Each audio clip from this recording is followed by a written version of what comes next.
21대 국회에는 90년대생 청년 당선인들이 있습니다. 그중 누구보다 청년 창업을 현장에서 겪은 분이 있는데요. 바로 전용기 더불어민주당 비례대표입니다. 현장의 경험을 통해 21대 국회에서 코로나19로 어려움을 겪는 자영업자들에게 어떤 대책으로 도움을 줄 수 있을지 자세한 얘기 나눠보겠습니다. 전용기 당선인 어서 오십시오. 네, 안녕하십니까. 축하드립니다. 네, 감사합니다. 91년생이시죠? 네, 91년생입니다. 젊다고 해야 되나 어리다고 해야 되나 어떻게 모르겠는데. 젊다고 해주시면 감사하겠습니다. 네, 자, 젊은 정치인으로서 상당히 일찍이 정치에 뛰어든 배경은 뭡니까? 사실 저 촛불 전국에 돼서야 이제 정치권의 목소리를 내야만 세상이 바뀌는 것을 저는 느꼈습니다. 처음에는 사실 그 선생님의 꿈을 가지고 이제 네. 교직 이수도 하면서 열심히 공부를 했었는데요. 세월호 사건을 보면서 이렇게 하면 안 되겠다. 나도 한 명의 국민으로서 목소리를 내야겠다고 느꼈고 촛불 전국에서 들어와서 정말 우리의 목소리가 세상을 바꿀 수 있구나라는 것을 뼈저리게 느끼는 바람에 정치권에 제가 무엇인가 국민적 분노를 제가 한번 풀어보겠다라고 다짐하고 뛰어들게 되었습니다. 그러니까 세월호 사건을 보면서 정치의 어떤 꿈을 키우신 건데 그런 거죠? 네. 아니요, 꿈을 이제 세월호 사건을 보면서 느낀 건 아니고 이제 사회적 목소리를 내야겠다라고 생각했던 것이 세월호 사건이었던 거고요. 이제 촛불 전국을 거치면서 이제 이 국민적 분노를 어떻게 잠재울 것인가, 젊은 사람으로서 한번 목소리를 내보자 이렇게 정치권에 들어오게 되었습니다. 네. 처음 시작한 게 그러면 민주당에서 몇 년도에 그걸 하셨죠? 2017년도 초에 이제 문재인 대통령 그때 경선 캠프가 있었습니다. 그때 네. 경선 캠프에 참여를 하면서 전국을 돌면서 우리 그 20대들과 대학생 분들께 이제 우리의 가치를 한번 같이 만들어 나가보자라고 하면서 활동을 하기 시작하게 됐습니다. 그러면 문재인 캠프의 그 대학생 운동 본부장을 네, 하신 맞습니다. 거네요. 네. 2017년 초에였습니다. 네. 그럼 그 전에 그 학교에 학생회장을 하시면서 네, 맞습니다. 뭔가 이게 단체를 이끌어가는 사실 네, 2016년도에 제가 총학생회장 한양대학교 에리크 캠퍼스에서 총학생회장을 했는데요. 그때 당시에 국정농단 사건이 있었고 그때 그 11개 대학의 총학생회와 함께 공동 시국선언을 주도를 했었습니다. 11개 대학은 주로 경기 지역이었겠네요. 네, 그럼? 경기 지역의 11개 대학의 총학생회가 공동 시국선언을 준비하면서 한 800여 명의 학생들과 함께 사회에 대한 목소리를 냈었거든요. 그렇게 하면서 이제 2017년도부터 정치 활동을 시작하게 됐습니다. 네. 아까 이제 세월호에 상당히 관심을 많이 보여서 엊그제 목포 세월호 그 현장을 좀 갔다 오셨다면서요? 네, 다녀왔습니다. 네, 뭘 좀 느끼셨습니까?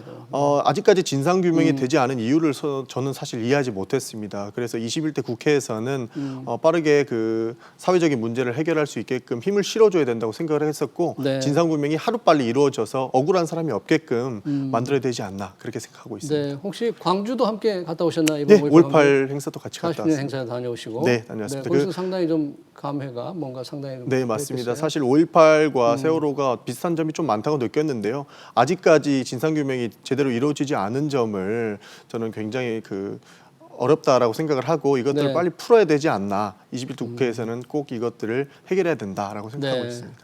우리 전용기 당선인이 이제 91년생이고 네. 또 한 살 어린 92년생 네. 리호정 정의당 당선인이 계시잖아요. 네, 맞습니다. 20대가 이제 정치를 시작하는데 이게 청년이 정치를 함으로써 어떤 걸 할 수 있다. 청년 정치의 어떤 의미, 소명 이런 건 뭐라고 보십니까? 사실 젊은 국회의 신호탄이라고 생각을 합니다. 지난번 20대 국회 같은 경우에는 2030 국회의원이 3명 정도 있었는데요. 이번에 21대에는 13명으로 늘어났습니다. 네. 사실 저희가 청년 정치를 이야기하면서 가장 많이 말씀드리는 것은 살아온 시대가 다르면 생각하는 것도 다르다라는 것인데요. 하나의 문제가 터졌을 때 다양한 세대에서 다양한 시각으로 다양한 정책들을 내보내다 보면 이것이 토론과 설득을 통해서 나온다면 정말로 우리 세대 전 세대를 아우르는 그러한 정책이 나올 수 있지 않을까라고 시작하고 저는 청년 정치를 꼭 네. 필요하다라고 생각합니다. 네, 상당히 이제 꿈이 크시는데 그러면 그렇게 해서 이제 21대 국회가 시작되면 우리 전용기 당선인이 그런 꿈을 실현시킬 수 있는 이제 뭐 국회의원은 법을 만들고 네. 고칠 수 있는 능력과 권한이 있는 분들이니까 네, 네. 어떤 법을 어떻게 할 생각이십니까? 저는 사실 20대 청년들과 30대 청년들이 귀감을 가질 수 있고 우리도 바꿀 수 있다라는 꿈을 실현시켜주고 싶은 기조를 사실 가지고 있었는데요. 네. 입법으로 놓고 보면 가장 시급한 것은 20대 국회에서 통과됐던 청년기본법의 개정이 아닌가 이렇게 생각하고 청년 있습니다. 기본법은 지난 1월에 통과된 거죠. 네, 맞습니다. 그럼 어떻게 바꾸신다는 거예요? 그 당시에는 사실 선거권이 19세였거든요. 이번에 그 선거권이 18세로 또 조정이 되면서 그 부분도 고쳐야 되고 청년들에게 실질적으로 필요한 부분들이 빠져 있습니다. 뭐 청년 단체라든지 청년 시설에 대한 지원들이 사실상 논의 과정 중에서 빠지는 형태였기 때문에 청년들이 도대체 무엇을 원하는지를 명확하게 짚어주지를 못했습니다. 그래서 이런 부분들을 충분히 개정해서 청년들에게 실질적으로 도움이 될 수 있는 법으로 제정돼야 되지 않나 이렇게 생각하고 있습니다. 그러니까 1호 법안은 지난 1월에 통과된 청년 기본법을 실질적으로 청년에 도움이 되게 바꾸는 네, 그런 맞습니다. 내용을 하시겠다는 거죠. 네, 맞습니다. 또 뭐 다치면 느그아들 방지법이라는 걸 생각하고 계신다. 이건 뭡니까? 사실 이거는 20대 남성들께 사실 알려드리고 싶은 네. 법안이었는데요. 사실 그 쉽게 얘기해서 네. 건강할 땐 국가의 아들이고 다치면 너희 아들이다. 그러니까 이것이 무엇이냐면 네. 사실상 군대에서 다쳤을 경우에는 이거에 대한 입증 책임이 지금은 국가에 있는 것이 아니고 한 개인에게 있는 것입니다. 만약에 입증 군대에서 책임이. 네. 허리를 다쳐가지고 나중에 국가유공자가 되거나 네. 라고 신청을 했을 때 이것에 대한 입증 책임이 본인이 해야 되는 이런 형국이거든요. 상당히 힘든 건데. 본인이 맞습니다. 입증을 그래서 하면. 사실 국가에서 다친 것은 국가에서 책임을 좀 져줘야 되는 부분이 있는데 그래서 이제 다치면 너희 아들이 아닌 다쳐도 국가의 아들로서 충분히 보상을 해야 된다라고 생각을 했고요. 이 법안이 나온 것이 사실 20대 남성들이 군대 가면은 바보다라는 이야기를 좀 많이 듣거든요. 사실 국가를 위해서 일하는데. 예, 네. 맞습니다. 그렇지만 우리는 그런 안 좋은 단어들이 굉장히 많은데 이것들부터 조금 수정하고 우리 네. 국군에 대한 국군 장병들에 대한 명예를 높여줘야 되지 않나 이런 생각에서 출발하게 되었습니다. 이 군대를 보낸 자식을 두고 있는 부모들은 굉장히 반길 법안 같습니다. 아, 네, 다치면 맞습니다. 느그아들 방지법 기대가 네. 되고요. 네. 또 전국 방방곡곡 청년 공감법은 뭐 이름이 굉장히 길어서 아, 복잡한데 네. 뭡니까 이거? 사실 이것도 청년기본법이랑 비슷한 이야기이긴 한데요. 청년들이 결국에는 스타트업을 하거나 이제 대학에서 과제 그리고 친구들과 모여서 무언가 미래를 그려나가야 될 공간이 굉장히 부족한 현실입니다. 네. 그러니까 뭐 수업을 하거나 과제를 할 때도 6천 원 이상 카페에 가서 드리면서 청년들과 함께 스타트업을 만들어 나갈 수 있거든요. 사실 이런 것들을 청년 공간이 모일 수 있고 이제 쉴 수 있는 공간이 주어진다면 청년들이 더 활동할 수 있는 무대가 넓어진다고 생각을 해서 이런 법안을 생각하게 됐습니다. 네, 그리고요. 이 문재인 정부 대학 그 캠프 운동 본부장을 하시면서 네. 자영업을 직접 하셨다고 네, 맞습니다. 지금 알려져 있지 않습니까? 맞습니다. 그 에리카 캠퍼스 근처에서 식당을 하셨다고 그러는데 예, 맞습니다. 상당히 고생이 많았겠어요. 사실 낮에는 정당 활동을 하시고 네, 맞습니다. 밤에는 실제로 삶의 현장에서 뛰어들게 됐으니까. 사실 청년 정치인들이 가장 힘든 것이 예. 경제 활동을 병행해야 된다는 네. 것이 가장 힘듭니다. 저 또한 그렇게 생각을 했고요. 저는 그것을 자영업으로 풀어보고자 했습니다. 그래서 낮에는 정당 활동에서 입법을 이제 제안하기도 했고 이제 많은 토론회에도 참석을 했었는데요. 저녁에는 다시 생업의 현장으로 돌아가서 뭐 서빙도 했었고 배달도 했었고 그렇게 경제 활동을 병행했었습니다. 참 아주 힘든 생활을 하셨는데 자영업자들이 문재인 정부 들어서 굉장히 힘들어졌습니다. 네. 자영업을 하셨는데 네. 힘들게 한 당으로 간 이유, 야당으로 갔어야 되는 게 아닌가. 사실 저는 이것이 굉장히 오해라고 생각을 합니다. 네. 자영업이 굉장히 좋았던 적은 없고요. 항상 네. 힘들었다고 생각을 합니다. 그리고 사실 지금 야당이죠. 미래통합당이 자영업에게 우호적인 정책을 내보냈는가에 대한 것도 저는 아니라고 생각을 하거든요. 네. 2015년도에 제정된 임대차 보호법 관련해서도 민주당에서 처음에 발의를 했고 2년간의 설득 과정을 거쳤습니다. 2년 동안 토론과 설득을 통해서 하나 만들어 놓은 것이 임대차 보호법이고 네. 사실 이제 지금 여당에서 얘기하는 것처럼 이제 본인들이 자영업자의 대변인이다 얘기하는 것을 뭐 최저시급 이야기를 하는데 최저시급 같은 경우에도 본인들은 자영업의 기준에서 된 것이 아니라요. 친기업과 친재벌의 입장에서 최저시급 문제를 논의했기 때문에 저는 한 번도 지금 야당에서 자영업에게 우호적인 정책을 내보내지는 않았다. 그렇게 생각하고 있습니다. 그래서 이제 여당을 선택하셨는데 최저임금 문제는 뭐 대기업도 재벌과 관련된 것도 있지만 자영업자들도 굉장히 그것 때문에 힘들었다는 게 많은 조사에서 나오긴 했는데. 네, 맞습니다. 네. 사실 자영업자도 정말 나갈 돈 많습니다. 뭐 세금도 내야 되고요. 뭐 때 되면은 또 다른 돈도 막 내야 될 게 많은데 눈앞에 보이는 것이 최저임금이나 이제 임금 문제거든요. 사실 이런 것도 또 차등하는 법안들을 좀 발표해서 자영업자들을 좀 안을 수 있게끔 해야 되지 않나 저는 그렇게 생각하고 있습니다. 자, 이번 코로나19로 정말 자영업자들이 고생이 많지 않습니까? 네, 맞습니다. 정부가 많은 이제 정책을 준비하고는 있는데 네. 이 최근에 보면서 정부의 정책 중에서 좀 아쉬운 점이 있다거나 좀 보완해야 될 때 있다거나 뭐 그런 것들이 있을 텐데요. 사실 어떤 일을 해줘야 자영업에 도움이 되는지는 정부에서 명확하게 판단을 하고 있긴 하거든요. 그런데 이제 좀 정책을 마이크로틱하게 봐야 된다라고 말씀을 드리고 싶습니다. 사실 모든 자영업자들이 힘들기는 하지만 상권마다 상황이 조금 다르거든요. 저 같은 경우에도 이제 대학가 앞에서 식당을 운영하다 보니까 대학가 앞에는 일단 휴교령이 떨어지면은 학생들이 전혀 없습니다. 네. 그렇기 때문에 보통 자영업자가 이번 3분의 코로나 때도 그냥 네. 아주 텅 빈 거죠. 맞습니다. 3분의 1 정도의 매출을 기록한다고 하면 정말 대학가 앞에는 10분의 1 정도 떨어질 수도 있고 5분의 1 정도 떨어질 수 있기 때문에 네. 상권별로 분석을 달리해서 다양하고 다각도로 접근을 해야만 이제 자영업자들에게 도움되는 정책이 나올 것이다. 저는 그렇게 생각합니다. 좀 더 맞춤형, 좀 디테일한 정책을 네, 했으면 맞습니다. 좋겠다 그런 거죠. 네, 맞습니다.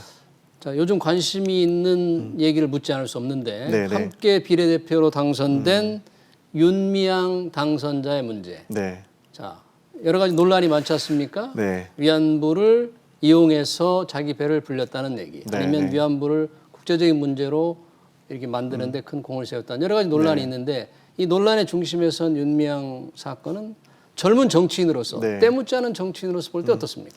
사실 저는 이거 아니면 말고식의 의혹들이 너무 난무하는 것이 아닌가라고 생각을 합니다. 사실 의혹들만 제기됐지 윤미향 당선자에 대한 이야기는 한 번도 들어보지 못했던 것 같거든요.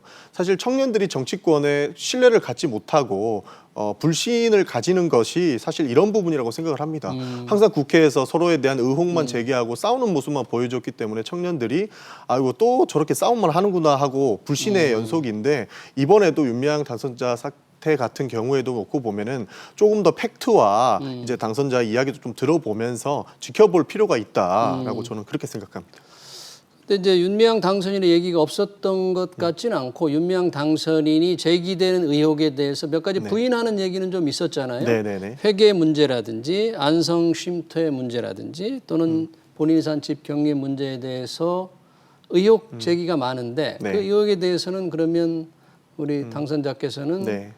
좀 지켜보자 그런 건가요? 네, 아니면 조금 지켜보면서 분명하게 윤미향 당선자께서 이야기할 수 있는 기회를 줘야 된다라고 생각을 하고 있는 것이고 사실 잘못된 부분이 있을 때는 그에 대한 합당한 것을 이제 본인도 스스로 책임을 지시겠죠. 그렇지만 지금처럼 묻지마 의혹 제공으로는 이렇게 우리가 이 문제를 이 사태를 해결할 수 있는 근본적인 대책은 되지 않는다라고 네. 생각합니다. 죄송한 말씀이긴 합니다만 네. 기성 정치인의 답변 같이 들리는데 조금 신진 네. 정치인으로서 뭔가 이 좀 새로운 얘기를 좀 듣고 싶은 마음이 있는데 네, 네. 윤미향 건은 뭐 상당히 논란이 좀 있으니까 검찰의 이제 맞습니다. 수사가 시작됐기 때문에 네, 이제 맞습니다. 진상이 좀 드러나기를 좀 기다리는 게 좋겠다 그런 맞습니다. 얘기겠네요. 사실 지켜보면서 이 사태가 어떻게 이제 전개가 될지 그리고 어떻게 윤미향 당선자께서 자신의 이야기를 다 이야기할 수 있을지를 조금 지켜본 뒤에 판단해도 늦지 않다라는 사실 답변을 드리고 싶고요. 이렇게 뭐 잘못됐다 잘됐다 모든 것을 사실관계를 알지 못하는 상황에서 내놓는 것은 사실 너무 시기상조지 않나 그렇게 생각하면서 이제 이런 답변을 드렸습니다. 네. 네. 그리고 이 정치 신인들의 경우에 많은 분들이 그런 얘기를 하던데 당에 들어가면 네.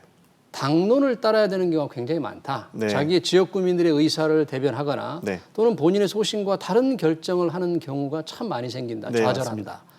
그래서 좀 문제가 많다. 이렇게 생각을 하는 네. 정치인들이 많았는데 네.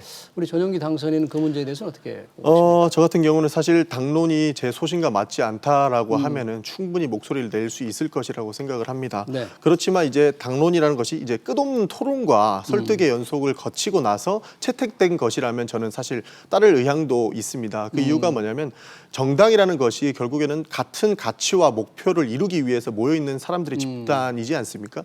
그렇기 때문에 사실 토론과 설득이 좀 더 유연하게 될 것이고 이렇게 결정된 것이면 제 소신이 사실 틀렸다라는 이야기도 될 수 있기 때문에 저는 충분히 제 소신을 이야기하겠지만 토론과 설득을 거쳐서 가지고 온 당론이라면 충분히 수용하고 따를 것이다라는 말씀을 드리고 싶습니다. 네. 자, 20대 국회에 대한 비난이 참 많습니다. 네. 동물국회, 네. 식물국회. 그런 말하는데 21대 국회는 달라져야 되는데 그 달라지게 만드는 이제 주인공이 될 수가 있지 않습니까? 네, 네, 맞습니다. 전용기 당선인은 20대 국회와 평가 또 그러면 21대 국회를 어떻게 바꾸고 싶다. 이런 소망을 좀. 사실 20대 국회 같은 경우에는 당리당략에 너무 매몰돼 있는 국회가 아니었나. 그러니까 뭐 반대를 위한 반대를 했었고요. 국회 안에서 토론과 하고 그다음에 설득을 통해서 민생 법안들을 빠르게 처리해야 될 수도 있었는데 장외로 나가거나 뭐 삭발 투쟁을 하거나 이런 모습들이 국민들에게는 굉장히 안 좋게 다가왔다고 생각을 합니다. 사실 국민들이 원하는 것은 21대 국회에서는 정말 일하고 토론과 설득을 통해서 민생 법안들이 빨리빨리 처리될 수 있게끔 하고 정부의 견제와 정부에게 힘을 주는 역할이 명확하게 드러나야 된다고 생각을 하거든요. 그렇기 때문에 사실 그 토론과 설득을 통한 일하는 국회를 21대에서는 국민들께 보여드려야 되지 않나 그렇게 생각하고 있습니다. 그럼 일하는 국회를 보여주기 위해서 우리 전용기 당선인이 앞으로 활동 계획이랄까 네. 나는 기성 정치인과 다른 이렇게 활동을 하겠다. 네. 그런 어떤 계획 같은 게 있으신지. 끊임없이 만나서 이야기하는 것이라고 봅니다. 사실 네. 이제 국회의원분들이 기성 정치인 같은 경우에는 그들만의 리그라기도 하죠. 국회의원들은 국회의원들끼리 만나는 상황도 있었고 정말 이제 밀실에서 이루어지는 일들이 많았었는데 저는 좀 더 현장으로 나가야 된다고 이야기를 하고 싶고요. 현장에서 들은 목소리를 국회의원들과 함께 공유할 수 있는 역할을 한다면 충분히 일하는 국회를 만들 수 있을 것이라고 생각을 합니다. 네. 네. 또 늘 문제가 되는 게 이렇게 네. 국회가 새롭게 구성되고 출발할 때마다 국회의원들의 특권 문제에 대해서 늘 네. 얘기합니다. 아마 21대 국회 시작되면 또 그런 얘기를 할 것 같아요. 네, 맞습니다. 네. 특권 내려놓기 말은 많았지만 제대로 실천이 안 됐는데 우리 당선인께서는 그런 부분에 대해서 어떻게? 저도 특권 내려놓는 거는 사실 당연하다고 생각을 하고요. 언제까지 국회의원이 한 뭐 지역의 어르신이거나 정말 고위공직자로서의 역할만 보여줄 것이냐라는 사실 그런 생각을 많이 하고 있습니다. 탈권위 얘기도 사실 저희 세대에서는 많이 나오거든요. 사실 저 같은 경우는 나는 원래 애초에 권위가 없었다 이런 얘기도 하면서 권위를 내려놓겠다는 이야기도 많이 하는데요. 특권도 점차적으로 더 많이 빼서 우리가 정말 국민들과 함께하는 국회의 모습을 보여줘야 된다라고 생각하고 있습니다. 이 당 생활을 하면서 밤에는 이 식당을 하다 보면 정말 어렵게 살았고 네. 수입도 정말 적었을 것 같아요. 네, 맞습니다. 이제 국회의원이 되면 수입도 굉장히 많은데 네. 이 갑자기 늘어난 수입을 어떻게 쓰실 거예요? 사실 평소에 지금 있는 청년들과 똑같습니다. 사실 저도 아직 학자금 대출도 남았고요. 학자금 대출 얼마 빌렸습니까? 학자금 대출 저 1,000만 원 가까이 남아 아직 못 있습니다. 갚았군요. 예, 네. 맞습니다. 갚아야 학자금 대출도 많이 남았고 저도 이제 뭐 저금도 해야 되고 사실 월세에 살고 있거든요. 이렇게 네. 하면서 저도 경제적인 여건들 좀 충족시키면서 할 수 있는 의정 활동을 병행하려고 그렇게 계획 중에 있습니다. 삶은 평범하게 하되 의정 활동은 정말 청년의 꿈을 가지고 네, 맞습니다. 많은 변화를 이뤄내길 부탁합니다. 네, 감사합니다. 네, 지금까지 더불어민주당의 전용기 당선이었습니다. 네, 감사합니다. 감사합니다. 네.